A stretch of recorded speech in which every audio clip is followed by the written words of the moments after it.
പ്രിയപ്പെട്ടവർക്ക് നമസ്കാരം. എൻ്റെ യൂട്യൂബ് ചാനലായ എസ് വിഷൻ ബ്ലോഗിലേക്ക് നിങ്ങൾക്ക് ഏവർക്കും ഹൃദ്യമായ സ്വാഗതം. 3-4 വർഷങ്ങൾക്ക് മുമ്പേ ഒരു അന്യഭാഷാ ചിത്രമായ ഈച്ച എന്ന് പറയുന്ന ഒരു ഡബ് മലയാള സിനിമ ഞാൻ കണ്ടിരുന്നു. ആ സിനിമയുടെ ഇതിവൃത്തം എന്ന് പറയുന്നത് ഒരു ഈച്ച എല്ലാ സാമ്പത്തിക സ്ഥിതിയും, എല്ലാ പ്രതാപവും, എല്ലാ സൗകര്യങ്ങളും, എല്ലാ മെച്ചപ്പെട്ട ജീവിത സൗകര്യങ്ങളും ഒക്കെയുള്ള എല്ലാം കൊണ്ടും പൂർണ്ണനാണ് എന്ന് വിശ്വസിക്കുന്ന ഒരു മനുഷ്യന്റെ ജീവിതത്തിൽ ദൈനംദിനം ഇടപെട്ടുകൊണ്ട് അദ്ദേഹത്തെ ഫോളോ ചെയ്തുകൊണ്ട് അദ്ദേഹം ചെയ്ത കൊള്ളരുതായ്മകൾ പുറത്തു കൊണ്ടുവരുന്നതും അവസാനം അദ്ദേഹത്തിന് മരണത്തിന് തന്നെ ഈച്ച കാരണവുമാകുന്ന ഒരു കഥയായിരുന്നു ഞാൻ കണ്ട ഈച്ച എന്ന് പറയുന്ന സിനിമയുടെ കഥ എന്ന് പറയുന്നത്. നമ്മുടെ ജീവിതത്തിൽ നമ്മൾ ഈച്ചയെ സങ്കല്പിക്കുമ്പോൾ വളരെ നിസ്സാരമായ ഒരു ജീവിയാണ് ഈച്ച. ഈച്ചക്ക് ഏതെങ്കിലും തരത്തിൽ നമ്മുടെ ദൈനംദിന ജീവിതത്തെ ബാധിക്കുന്ന തരത്തിലുള്ള വലിയ ഇടപെടലുകൾ നടത്താനോ പ്രതിസന്ധിയും പ്രയാസവും ഉണ്ടാക്കാനോ ഒരിക്കലും സാധ്യമല്ല എന്നാണ് നമ്മുടെ ജീവിതത്തിൽ നമുക്ക് ഉടനീളം മനസ്സിലായിട്ടുള്ളത്. അതോടൊപ്പം തന്നെ ഒരു മനുഷ്യന്റെ മരണത്തിന് പോലും കാരണമാകുന്ന ഒരു ജീവിയായി നമ്മൾ ഈച്ചയെ ഒരിക്കൽ പോലും സ്വപ്നത്തിൽ പോലും കാണാറില്ല.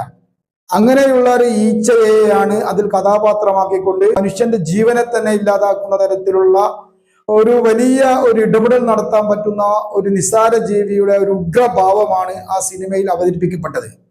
അങ്ങനെ ഒരു ഈച്ച രൂപാന്തരപ്പെടുന്നതിന്റെ കഥയും കഥാതന്തുവും തിരക്കഥയും ഒക്കെ മറ്റൊരു തരത്തിലാണെങ്കിലും ഞാൻ ഈച്ചയെ പറ്റി പ്രതിപാദിച്ചതിന്റെ കാരണം ഇപ്പോൾ ഞാൻ ഈ സ്ക്രീനിൽ പ്ലേ ചെയ്യുന്ന ഇന്നും ഇന്നലെയുമായിട്ട് കാണുന്ന കേരള സർവകലാശാല വൈസ് ചാൻസലർ മോഹനൻ കുന്നുമൽ എന്ന് പറയുന്ന വൈസ് ചാൻസലറുടെ ഒരു പ്രഭാഷണം നിങ്ങൾക്കിപ്പോൾ കേൾക്കാൻ സാധിക്കും. കുറെ കുട്ടികൾ അനുമോദിക്കുന്ന ചടങ്ങിൽ ആ കുട്ടികളോടായി ചോദിക്കുന്ന ചോദ്യങ്ങളും കുട്ടികൾ ആ ചോദ്യത്തിന് മുമ്പിൽ നിസ്സംഗതരായി നിന്നുകൊണ്ട് അദ്ദേഹത്തെ പരിഹസിക്കുന്ന അല്ലെങ്കിൽ പരിഹാസ്യമാക്കുന്ന ഒരു സന്ദർഭമാണ് നമ്മൾ ഈ വീഡിയോയിൽ കാണുന്നത്. അതൊന്ന് കാണുക. എന്നിട്ട് നിങ്ങളെ പോലെയുള്ള ആളുകളെ ചില ആളുകൾ എന്താ വിളിക്കുന്നത് അറിയാമോ? പാറ്റകൾ. നിങ്ങൾ അതാണോ? നിങ്ങൾ കോക്രോച്ച് ആണോ? നിങ്ങൾ പാറ്റകളാണോ? നിങ്ങൾ പിന്നെ എന്താണ്? നിങ്ങൾ ഈ നാടിന്റെ കരുത്തായ സിംഹങ്ങളാണ്. ശരിയാണോ? നിങ്ങൾ പാറ്റയാണോ സിംഹമാണോ? സംശയമുണ്ടോ? ചെറിയൊരു സംശയമുണ്ടോ? പാറ്റ അല്ല എന്ന് പറയുന്നവരല്ല എന്നൊന്ന് ഉറച്ചു പറഞ്ഞേ. നിങ്ങൾ പാറ്റയാണോ കോക്രോച്ചാണോ അല്ല എന്നുള്ളവർ ഒന്ന് ഉറച്ചു പറഞ്ഞേ. ഇത് സംശയമായിട്ട് ചിലപ്പോഴും പാറ്റയാണോ ആണോ? ആ മിടുക്കി പറഞ്ഞു. ബാക്കി എല്ലാരും കൂടെ ഉറച്ചു പറഞ്ഞേ. എല്ലാരും കൂടെ ഒന്ന് പറഞ്ഞേ അല്ല എന്ന്. പോരാ പോരാ, ശബ്ദം പോരാ. ഉച്ചയ്ക്ക് ഭക്ഷണം കഴിച്ചില്ല, ചായ കിട്ടിയല്ലോ. അപ്പോൾ നമ്മളത് കണ്ടല്ലോ. ആ കാണുമ്പോൾ തന്നെ നമുക്ക് ഈ കാര്യങ്ങളൊക്കെ ഒന്ന് മനസ്സിലായി. എന്താണ് അദ്ദേഹം ആ സംവാദത്തിൽ പ്രസംഗത്തിൽ കുട്ടികളോടായി ചോദിക്കുന്നത്? നിങ്ങൾ പാറ്റകളാകരുത്, നിങ്ങൾ സിംഹങ്ങളാകണം. നിങ്ങൾ പാറ്റകളായി ഈയാമ്പാറ്റകളാകുന്ന അവസ്ഥയുണ്ടാകരുത്. അതുകൊണ്ട് നിങ്ങൾ പാറ്റകളല്ലെന്ന് പ്രഖ്യാപിക്കുക. നിങ്ങൾ പാറ്റകളാണോ എന്നാണ് അദ്ദേഹം കുട്ടികളോടായി ചോദിക്കുന്നത്. എന്നാൽ പലവട്ടം ആ ചോദ്യം ആവർത്തിച്ചിട്ട് പോലും നിങ്ങൾ ഉച്ചക്ക് ഭക്ഷണം കഴിച്ചിട്ടില്ലേ, ചായ കുടിച്ചിട്ടില്ലേ എന്നുള്ള ചോദ്യങ്ങൾ ആവർത്തിക്കപ്പെട്ടിട്ട് പോലും 1-2 കുട്ടികൾ ഒഴിച്ച് മഹാഭൂരിപക്ഷം കുട്ടികളും അദ്ദേഹത്തിന്റെ ചോദ്യത്തിന് ഉത്തരം നൽകാതെ അദ്ദേഹത്തെ പരിഹസിക്കുന്ന അല്ലെങ്കിൽ പരിഹാസ്യമാക്കുന്ന ഒരു സന്ദർഭമാണ് നമ്മൾ ഈ വീഡിയോയിൽ കാണുന്നത്.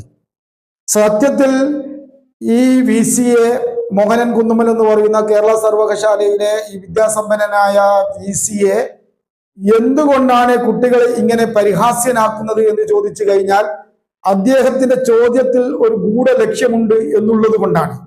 കാരണം അദ്ദേഹം പറയുന്നത് ഈ പാറ്റകളാകരുത്, നിങ്ങൾ സിംഹങ്ങളാകണമെന്നാണ്. ഏതാനും ആഴ്ചകൾക്ക് മുമ്പേ മാസങ്ങളായി ജന്തർ മന്ദറിൽ ഇന്ത്യയിലെ യുവസമൂഹവും യുവജനങ്ങളും വിദ്യാർത്ഥിനി സമൂഹവും ഒക്കെ ഇന്ത്യയിലെ ഭരണകൂടത്തിന്റെ പോരായ്മകൾക്കെതിരെ സന്ധിയില്ലാ സമരം പ്രഖ്യാപിച്ചുകൊണ്ട് രാവിനെ പകലും പകലിനെ രാവുമാക്കി ഒട്ടേറെ സമരമുറകളുമായി മുന്നോട്ട് പോയി ഒട്ടേറെ അറസ്റ്റുകളും ത്യാഗങ്ങളും വലിയ പ്രതിസന്ധികളും ഒക്കെ നേരിട്ട് ഒരു വലിയ സമരത്തിന്റെ ഒരു വലിയ വിജയം എന്നോണം ഇന്ത്യയുടെ വിദ്യാഭ്യാസ വകുപ്പ് മന്ത്രി പോലും രാജിവെക്കേണ്ട ഈ സമരത്തിന് മുമ്പിൽ ഇന്ത്യയിലെ ഭരണകൂടം തലകുനിക്കേണ്ട ഒരു അവസ്ഥയുണ്ടാവുകയും എല്ലാം തികഞ്ഞ ഭരണകൂടമാണ്, ഞങ്ങൾക്കെതിരെ ആരും ശബ്ദിക്കില്ല എന്ന് പറയുന്ന ഒരു അവസ്ഥയിൽ നിന്നും ലോകത്തിലെ തന്നെ ഏറ്റവും കൂടുതൽ ജനസംഖ്യയുള്ള ഇന്ത്യ മഹാരാജ്യത്തെ ഏറ്റവും വലിയ യുവസമൂഹവും വിദ്യാർത്ഥിനി സമൂഹവും ഈ ഭരണകൂടത്തിനെതിരെ വന്നപ്പോൾ അവർ തലകുനിച്ചുകൊണ്ട് അവരുടെ നിലപാടുകൾ, അവരുടെ അഭിപ്രായങ്ങൾ, അവർ ഉയർത്തിയ മുദ്രാവാക്യങ്ങൾ പൂർണ്ണമായും നടത്തിക്കൊടുക്കേണ്ടി വരികയും ഇന്ത്യയിലെ വിദ്യാഭ്യാസ വകുപ്പ് മന്ത്രി രാജിവെക്കുകയും ഈ പാറ്റകളുടെ ഈ മുന്നേറ്റത്തെ ഇല്ലാതാക്കിക്കൊണ്ട് അവരെ നിഷ്ക്രിയരാക്കുന്നതിന് വേണ്ടിയുള്ള ബോധപൂർവമായ ചോദ്യമായിരുന്നു ഈ വൈസ് ചാൻസലറിൽ നിന്നുണ്ടായത് എന്ന് മനസ്സിലാക്കിക്കൊണ്ടാണ് കുട്ടികൾ ഇതിന് ഉത്തരം പറയാതിരുന്നത്. പാരമ്പര്യമായി ഞാൻ സിംഹമാണ്, കടുവയാണ്, പുലിയാണ് എന്ന് പറയുന്നതിനപ്പുറം ഇനി ഈ പാറ്റയായാലും അത് പെരുകി 10,000-വും ലക്ഷങ്ങളുമായി മാറി RSSനെയും അതോടൊപ്പം തന്നെ ഈ രാജ്യത്തെ തീവ്ര ഹിന്ദുത്വ വലതുപക്ഷത്തെയും ഒക്കെ എന്തെന്നില്ലാത്ത ഭയാനകതയിലേക്കും പേടിയിലേക്കുമാണ് തള്ളിവിട്ടത്. അതുകൊണ്ട് ഈ കുട്ടികളിൽ നിന്നും ഈ ഞങ്ങൾ പാറ്റകളാണ് എന്നുള്ള ചിന്തയോടുകൂടി ചിറകടിച്ച് വന്ന് വലിയ കൂട്ടമായി മാറി ഇവർക്കെതിരെ ഇനിയും രണാങ്കളങ്ങളിൽ അവർ ഇറങ്ങാതിരിക്കാൻ അവരുടെ ബുദ്ധിയെ മാറ്റുന്നതിന് വേണ്ടിയുള്ള ബോധപൂർവമായ ശ്രമമാണ് ചാൻസലർ മോഹനൻ കുന്നുമ്മൽ ചെയ്തത്. ഇത് മനസ്സിലാക്കിക്കൊണ്ടാണ് അവർ പ്രതികരിക്കാതിരുന്നത്. അതുകൊണ്ടാണ് ഞാൻ പറഞ്ഞത്, ചില സമയങ്ങളിൽ ഈച്ചയായാലും കൂറയായാലും പാറ്റകളായിരുന്നാലും അത് സിനിമയിലെന്നല്ല ജീവിതത്തിൽ തന്നെ അത് വലിയൊരു കൂട്ടമായി മാറിയാൽ, വലിയൊരു സമൂഹമായി മാറിയാൽ നിങ്ങൾ സ്വയം തിരുത്തേണ്ടി വരും എന്നുള്ള ആ തോന്നൽ അവർക്കുണ്ടാക്കിയതിൽ നിന്നും അതിൽ നിന്നും അവരുടെ ലക്ഷ്യത്തെ മറികടക്കുന്നതിന് വേണ്ടിയുള്ള ചോദ്യമായത് കൊണ്ടാണ് ഞാൻ ഈ ഈച്ച എന്ന് പറയുന്ന സിനിമയെ നിങ്ങൾക്ക് മുമ്പിൽ അവതരിപ്പിച്ചത്. അത് AI-യും അതോടൊപ്പം തന്നെ നൂതന സാങ്കേതിക വിദ്യയും ഒക്കെ ഉപയോഗിച്ചാണ് ഉണ്ടാക്കിയതെങ്കിൽ നമ്മുടെ ജീവിതത്തിൽ ഇന്ത്യ എന്ന് പറയുന്ന 140 കോടിയുള്ള ജനസമൂഹത്തിനിടയിൽ ഈ വിദ്യാർത്ഥി യുവജന സമൂഹം, ഈ ജൻസി ജനസമൂഹം തൊടുത്തുവിട്ടിരിക്കുന്ന ഈ പാറ്റകൾ എന്ന് പറയുന്ന മഹാസമൂഹത്തെ ഇല്ലാതാക്കാൻ ഏതെങ്കിലും തരത്തിലുള്ള വൈസ് ചാൻസലർമാർക്കും സാധ്യമല്ല എന്നുള്ള തരത്തിലേക്ക് അവർ വളർന്നു കഴിഞ്ഞു. അവർ തെറ്റുകൾക്കെതിരെ വിരൽ ചൂണ്ടുന്ന അവസ്ഥ വന്നു കഴിഞ്ഞു.